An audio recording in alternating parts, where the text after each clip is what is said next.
살다 보면 우리가 이런 표현을 할 때가 있습니다. 설마 이게 될까? 여러분 그런 표현 쓰실 때가 있습니다. 이게 가능해? 그런데 하다 보면 이게 되네? 라는 것을 경험할 때가 있습니다. 안 될 줄 알았는데, 못할 줄 알았는데 그 어떤 것을 해내게 되면 여러분 마음이 어떻습니까? 상당히 뿌듯해집니다. 그리고 내가 괜히 걱정했구나 라는 생각을 할 때가 있습니다. 여러분 영화 좋아하십니까? 영화 배우 가운데 톰 크루즈라는 배우가 있습니다. 이 배우가 만든 출연하는 영화 시리즈 보면 미션 임파서블이라고 하는 영화가 있습니다. 그 영화 가운데 한 영화가 이런 내용입니다. 이 주인공이 톰 크루즈가 이렇게 이 세계의 악당들을 이렇게 처리하는 이런 과정 속에 비행기에 매달리는 장면이 나옵니다. 이륙하는 그 비행기 문짝을 손을 잡고 비행기와 함께 이륙을 합니다. 물론 현실적으로 상당히 말이 안 되는 이야기이지만 영화의 한 장면으로서 그 장면이 나옵니다. 물론 그 장면뿐만 아니라 이 톰 크루즈가 등장하는 이 미션 임파서블의 여러 가지 다양한 이 시리즈 가운데는 정말 상상을 초월하는 그러한 행동들이 등장하게 됩니다. 우리는 그런 영화를 보면서 영화니까 가능하겠구나 라는 생각을 하게 됩니다. 불가능한 것을 가능하게 만드는 것이 한 영화의 장면인 것 같기도 합니다. 제가 왜 이 말씀을 드리냐면 비단 영화뿐만이 아니라 우리의 삶의 영역에서도 바로 우리 옆에서도 이러한 일들이 종종 일어납니다. 불가능한 일들이 있습니다. 도저히 저거는 안 돼라고 생각하는 그러한 일들이 존재합니다. 그런데 이러한 것들은 두 가지 요소가 작용합니다. 불가능의 요소는 두 가지가 있습니다. 외부적인 요소와 내부적인 요소가 있습니다. 외부적으로, 사회적으로 이 한계가 설정되어 있습니다. 그래서 내가 아무리 무엇을 하고 싶어도 이 사회가 그것을 허락하지 않을 때가 있습니다. 그것은 우리는 사회 탓을 돌릴 수밖에 없습니다. 나는 하고 싶은데 이 사회가 그것을 막아놨다는 이야기죠. 간단하게 설명드리면 이 신분제도와 비슷한 것 같습니다. 지금도 물론 법적으로 그것이 없다라고 하지만 어느 한 국가에서는 여전히 그 신분제도가 있어서 그 신분 상승을 하지 못합니다. 그 신분을 건너뛰고 살아가는 두 사람이 결혼을 하게 되면 명예살인에 걸려서 사람을 죽이기까지 합니다. 여전히 그 한계를 벗어나지 못하고 있는 지금의 모습입니다. 그래서 아주 맨 밑바닥에 살고 있다라고 하는 그 천한 민족이라고 하는 사람들은 최상위층 사람들과 어떤 만남을 염두에 할 수가 없을 정도로 사회적인 그러한 한계가 있습니다. 사회적인 그런 제한뿐만이 아니라 경제적으로도 마찬가지입니다. 하고 싶은데 나는 충분히 이것을 할 수 있는데도 불구하고 경제적으로 받쳐주지 않으면 못하게 되는 것들이 많이 있습니다. 돈이 없기 때문에 할 수 없는 이런 것들, 또한 내 건강이 허락하지 않기 때문에 못하는 것들이 있습니다. 그것은 정말 불가능한 영역입니다. 하지만 이런 외부적인 어떤 영역으로 제한을 두는 것이 아니라 내부적인 것도 있습니다. 나 스스로가 불가능하다라고 생각할 때가 있습니다. 다른 사람은 충분히 옆에서 당신 할 수 있어 라고 말은 하지만 여러분 어떻습니까? 나 스스로가 난 못해. 그래서 심하게 이런 말도 하죠. 죽었다 깨나도 나는 못해. 날 죽여 그냥. 그 정도로 우리는 내가 할 수 없다라고 나 스스로 그것을 정해버립니다. 왜냐하면 내가 그것을 했을 때에 거기에 따른 실패를 경험할 수도 있기 때문입니다. 그래서 우리는 그 실패에 대한 두려움 때문에 나 스스로가 그 한계를 설정합니다. 뿐만 아니라 다른 사람의 시선 때문에 그 한계를 설정해 버립니다. 다른 사람이, 내 옆에 사람이 이것을 보고 나를 어떻게 평가할까? 그렇지 뭐 너는 이런 시선, 이런 생각을, 이런 말들을 들을까 봐 그것이 겁나서 우리는 스스로 나는 할 수 없다라고 평가를 내립니다. 또 어떤 사람들은 자기 성격 탓을 돌립니다. 내 성격에는 그거 못해. 그래서 할 수 있는 그 영역들을 넓히는 것이 아니라 그 할 수 있는 영역들을 좀 더 좁혀버립니다. 나는 극히 내성적이기 때문에. 뭐 젊은 친구 같으면 요즘 뭐 MBTI라고 하는 뭐 성격 유형 검사가 많이 있는데, 나는 T야, 나는 I야, 뭐 이렇게 표현하면서 자신의 한계를 설정해 버립니다. 그래서 불가능하다라고 생각해 버립니다. 여러분 어떠십니까? 여러분도 내가 할 수 있는 영역과 내가 할 수 없는 영역을 확실히 선을 긋고 살아가고 있지는 않습니까? 대부분의 사람은 그렇게 살아갑니다. 저 역시 마찬가지입니다. 남들은 저보고 할 수 있다라고 하지만 아니야 나는 안 돼, 이런 생각을 가지고 있습니다. 때로는 환경을 탓하기도 하고 때로는 내 성격을 탓하기도 하고, 이런 불가능하다라고 생각하고 있는 이 모든 생각들이 여러분 우리의 성장과 우리의 도전의 발목을 잡을 때가 참 많이 있습니다. 여전히 우리들은 불가능하다라고 하는 이 영역에 지배당하고 있습니다. 그렇다면 정말 우리는 가능성이 없는 것인가? 난 안 돼, 이 생각이 많이 내 머릿속에 자리 잡고 있는가?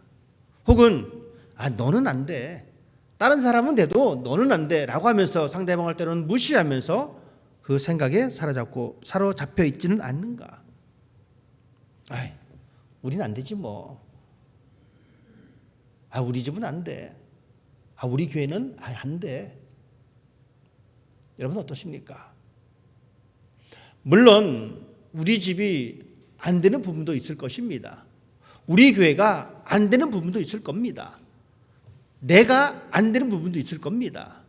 하지만 안 된다라고 하는 이 생각이 한 90% 이상 차지하고 있다면 나도 발전할 수 없고 우리 가정도 발전할 수 없고 내 사업도 발전할 수 없고 내 교회도 발전할 수가 없습니다.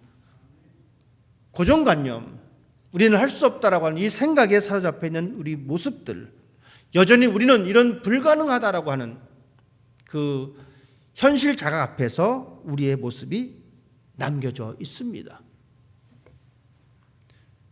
그런데 오늘 본문 말씀 보니까 전혀 다른 이야기를 우리에게 해주고 있습니다. 불가능하다라고 생각하고 있는 이 한계에 봉착한 사람들을 향해서 예수님께서는 그 가능성을 제시해주고 있습니다. 요한복음 14장의 내용은 이렇습니다. 이 13장부터 시작되어지는 예수님의 마지막 설교다라고 우리가 봅니다. 예수님께서는 이제 마지막 설교하시면서 어떤 말씀하시냐면, 자 이제 나는 떠날 거야. 이제 너희들끼리 남겨질 거야. 오늘 본문은 그렇게 시작합니다. 빌립이 말합니다. 주여 아버지를 우리에게 보여주옵소서. 그리하면 제가 족하겠습니다. 아버지를 보여주십시오. 그럼 제가 예수께서 말씀하신 모든 것을 믿겠습니다라고 이야기합니다. 그러자 예수님께서 이렇게 말씀하시죠. 날 본 사람이 아버지를 본 사람이야. 예수님께서 말씀하십니다. 내가 아버지 안에 있고 아버지가 내 안에 있어. 내가 하는 이 말은 내 말이 아니고 아버지의 말이야. 여러분 이해가 되십니까? 잘 이해가 안 될 것 같습니다. 빌립도 어쩌면 황당했을지도 모릅니다. 아버지를 보여주십시오 라고 하니까 아버지를 본 사람이 나를 본 사람이고 내가 지금 말을 하는데 이건 내 말이 아니고 아버지의 말이다. 예수님께서 이런 말씀하시면서 두 가지를 약속하셨습니다. 첫 번째는 이겁니다. 나의 이름으로 기도하는 것에 내가 응답하겠다. 즉 예수님의 이름으로 기도하는 것에 하나님은 응답하시겠다라고 말씀하셨고, 또 한 가지를 약속하십니다. 성령을 너에게 보내주겠다. 예수님의 제자들은 불안했습니다. 선생님과 함께 3년의 생활을 했지만 여전히 그들의 마음은 불안했고, 예수님께서 이제 가신다라고 하니까 더 마음이 불안했습니다. 불안하니까 우리가 할 수 있는 일이 없다라고 생각합니다. 얼마만큼 제자들이 불안했냐면, 예수님께서 죽으신 이후에 제자들이 모여서 한 곳에 모여 있었습니다. 무서웠습니다. 그들이 한 행동은 문을 걸어 잠그는 것이었습니다. 왜 그렇습니까? 무섭기 때문에. 안 무서웠다면, 불안하지 않았다면 아마 창문도 열어놓고 문들도 다 열어놨을 겁니다. 하지만 무서우니까, 불안하니까 문을 걸어 잠그었습니다. 문을 걷어 닫았다라는 이야기는 문만 닫은 것이 아닙니다. 그들의 마음의 문도 닫아버렸습니다. 두려움 속에 스스로 갇혀버렸습니다. 그리고 그 가능성마저도 닫아버렸습니다. 여전히 불안해했던 이 제자들의 모습, 여러분 어쩌면 우리들의 모습인지도 모릅니다. 예수님이 눈에 보이지 않으니까 우리의 신앙이 불안해질 때가 있습니다. 충분히 할 수 있음에도 불구하고 무서워서 실패할까 봐 문을 닫아 버릴 때가 있습니다. 예수님께서 그렇게 말씀하셨습니다. 나의 이름으로 기도하는 것에 응답하겠다. 내 이름으로 무엇이든지 내게 구하면 내가 행하리라. 14절 말씀을 통해서 예수님께서 그렇게 말씀하셨습니다. 예수님의 이름으로 구하는 자는 얻을 것이다. 무엇을 얻을 수가 있겠습니까? 우리는 얻기 이전에 여러분 무엇을 기도하시겠습니까? 우리가 기도하는 목적이 무엇입니까? 여러분 기도는 하나님 앞에 올려드리는 우리의 하소연이 아닙니다. 기도는 하나님이 행동하게 하시는 도구입니다. 기도하면 내가 이루리라 주님께서 말씀하셨습니다. 기도하면 내가 행할 것이다 라고 주께서 말씀하셨습니다. 여러분 기도하면 하나님이 행동하십니다. 기도는 하나님께 공간을 내어드리는 것이 바로 기도입니다. 어떤 주문을 외우는 것이 기도가 아닙니다. 어떤 하소연하는 것이 기도가 아닙니다. 한탄의 수단이 될 수가 없습니다. 기도는 하나님의 공간을 만들어 드리는 것, 기도는 하나님께서 일하시도록 내어드리는 그 시간이 바로 기도입니다. 예수님께서 말씀하셨습니다. 내 이름으로 기도하면, 네게 구하면 내가 하겠다.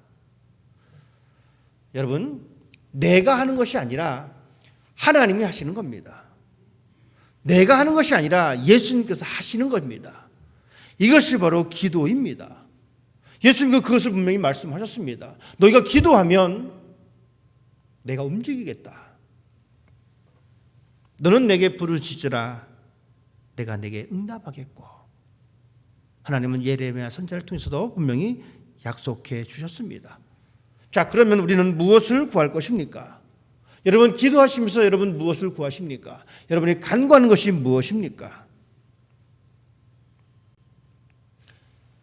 이 세상 살아가는 데 필요한 것들, 여러분 그것을 많이 간구하십니까? 물론 이 세상 살아갈 때 필요한 많은 것들이 있습니다. 돈도 필요하고요, 건강도 필요하고요, 명예도 필요하고 권력도 필요합니다. 그것 구하지 말라는 이야기가 아닙니다. 그것도 구하셔야 합니다. 하지만 우선순위가 달라야 합니다. 여러분이 구해야 할 우선순위는 달라야 합니다. 우리가 간구해야 할 우선순위는 달라야 합니다. 먼저 우리가 간구할 것은 하나님과의 관계입니다.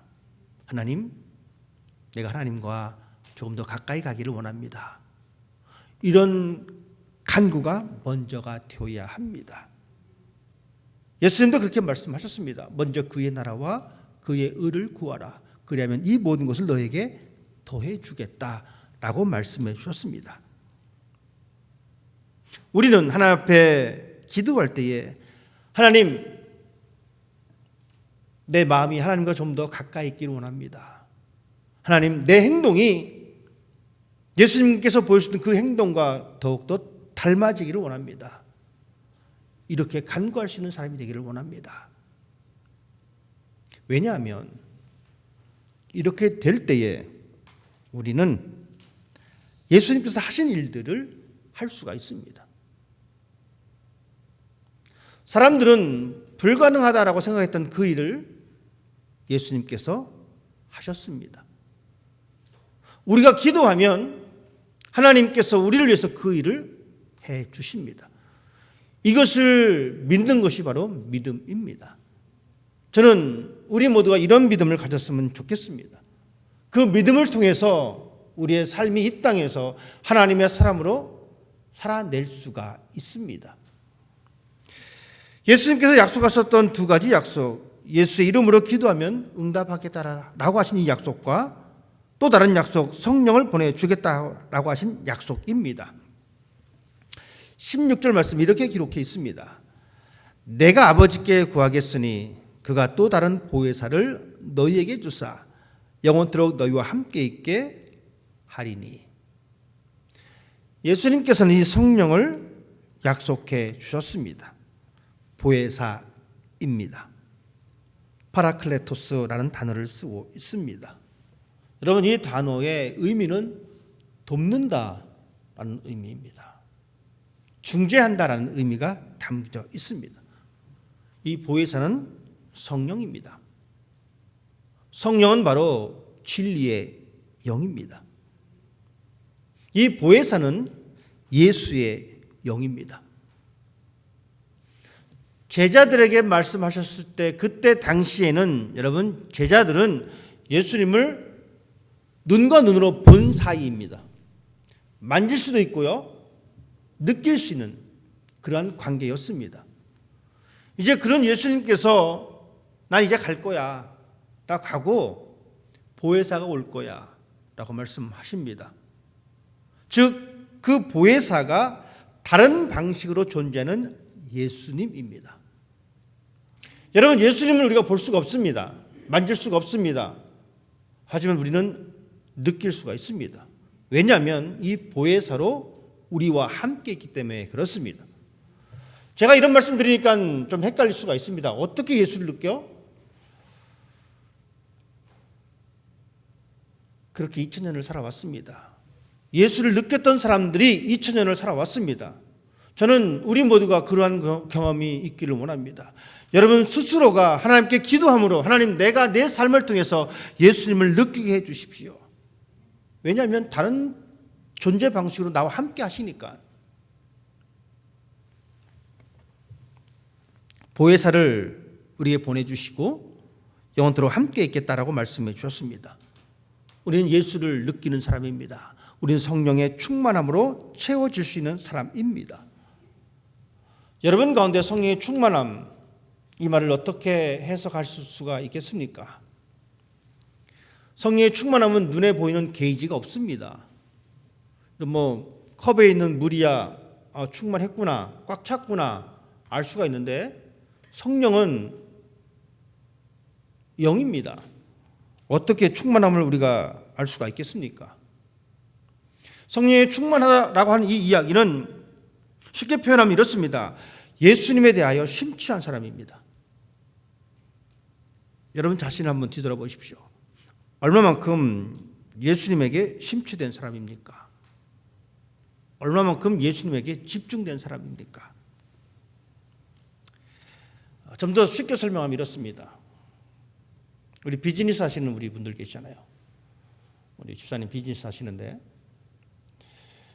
집사님께서 이렇게 다니시면서 이렇게 쭉 간판을 보실 때에 눈에 띄는 간판이 있을 겁니다. 뭐 신욱 이런 간판 잘 눈에 안 띄어요. 그죠? 본인이 사업하고 있는 그 사업에 대한 이 간판은 눈에 띕니다. 왜냐하면 그 집사님의 머릿속에는 항상 그 생각이 가득 차 있기 때문에 그래요. 성령의 충만함이란 이런 겁니다. 예수에 심취된 것은 이겁니다. 예수님에게 집중된 사람의 모습은 그렇습니다.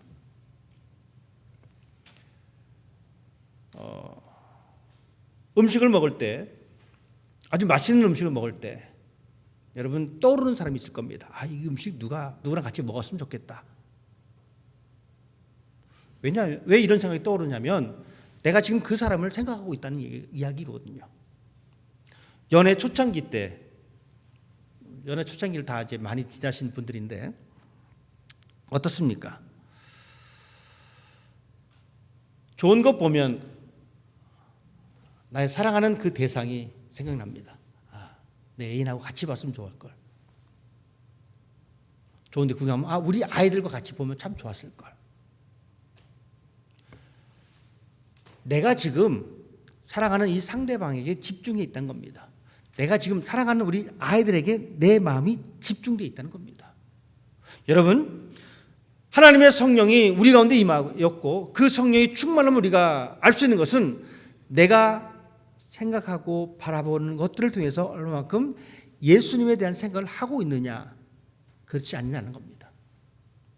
이 행동이, 이 표현이 예수님과 얼마만큼 관계가 있을까라고 생각할 수 있는 사람이 바로 성령 충만한 사람의 모습입니다. 여러분, 이런 사람들이 어떤 사람이냐면 바로 이 말씀입니다. 12절의 말씀입니다. 내가 진실로 진실로 너희에게 이르노니 나를 믿는 자는 내가 하는 일을 그도 할 것이요 또한 그보다 큰 일도 하리니 이는 내가 아버지께로 감이라. 여러분,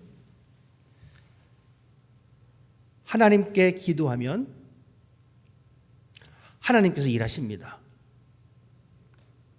그리고 그 성령을 내 마음속에 충만함으로 가지고 있는 사람이라면, 성령에 심취된 사람이라면 왜 일을 할 수 있는데, 어떤 일이냐면 예수님이 하신 일들을 우리도 하게 됩니다. 뒤집어 말씀드리면 기도를 하긴 하는데 내 하소연하는 것으로 끝내거나 또는 하나님의 영에 충만하지 않은 그러한 삶의 모습이라면 우리는 일을 할 수가 없습니다. 예수님이 하신 일들을 할 수가 없습니다. 기도하고 보혜사 성령에 심취한 사람이라면 우리는 일을 하는데 그 일이 어떤 일이냐면 예수님께서 하신 일입니다. 하나님께서는 그 일보다 더 큰 일을 이루시겠다라고 말씀하십니다. 우리 힘으로는 불가능합니다. 내 지혜로는 불가능합니다. 내가 이것을 극복하고 싶은데 나 스스로는 힘듭니다. 커다란 슬픔이 내 마음을 짓누를 때가 있습니다. 커다란 낙심이 내 삶을 짓누를 때가 있습니다. 난 안 돼. 난 이길 수 없어. 그냥 이렇게 살래. 그렇게 살 수도 있습니다. 본인을 한탄하면서 교회 다녀봐야 별거 없고 하나님 믿어봐야 별거 없고 되는 일도 없고 이렇게 한탄하면 살 수도 있습니다. 하지만 내 마음을 짓누르고 있는 아픔, 힘든 고난, 이것을 벗어나는 것은 불가능하다고 생각하지 않고 기도하고 하나님의 약속하신 그 보혜사 성령을 충만하게 간직함으로 인하여 우리는 이것을 이겨낼 수가 있습니다.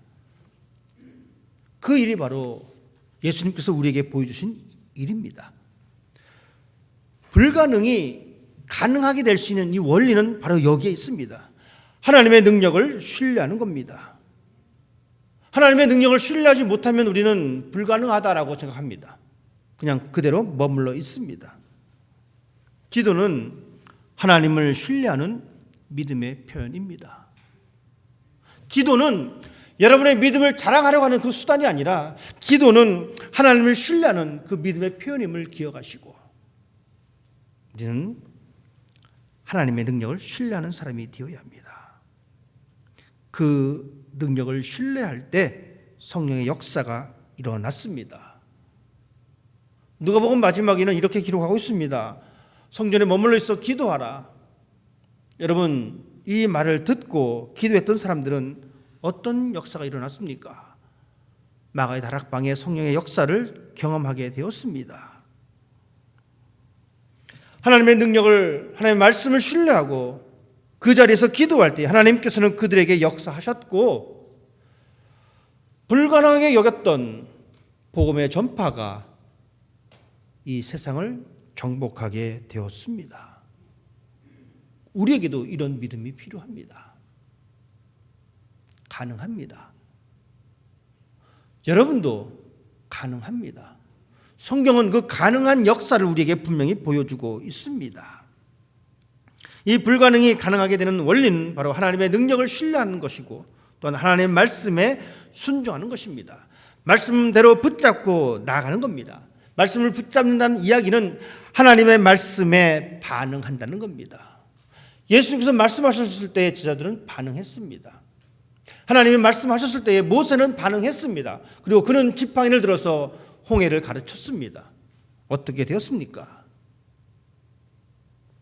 이제 우리 다 죽게 되었다라고 생각했던 그 순간에 하나님께서는 길을 열어주셨습니다. 그리고 그들은 그 길을 건넜습니다.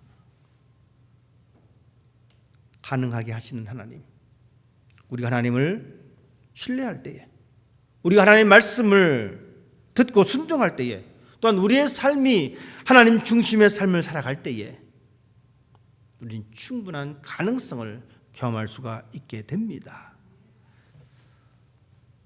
여전히 우리에게 두려움이 존재하고 있습니까? 외부적인 환경 때문에 불가능하다라는 생각에 사로잡혀 있습니까? 질병, 경제, 이과의 관계? 그렇다라면 하나님을 신뢰하며 기도에 힘쓰는 사람이 되기를 바랍니다. 믿음으로 기도할 때 하나님께서 일하십니다. 연속된 고난이 우리 앞에 다가온다 할지라도, 불가능한 현실이 우리 앞에 다가온다 할지라도 결코 포기하지 않기를 바랍니다. 성경의 역사는 불가능을 가능하게 하신 역사로 우리에게 보여주고 있습니다. 이 성경의 은혜가 성경에 기록된 사람들로 하나의 샘플로 남겨두지 말고 여러분, 이 은혜가 여러분의 은혜가 되도록 늘 기도하고 힘써서 이런 하나님의 은혜를 경험할 수 있는 여러분 되시기를 주님의 이름으로 부탁드립니다. 기도하겠습니다.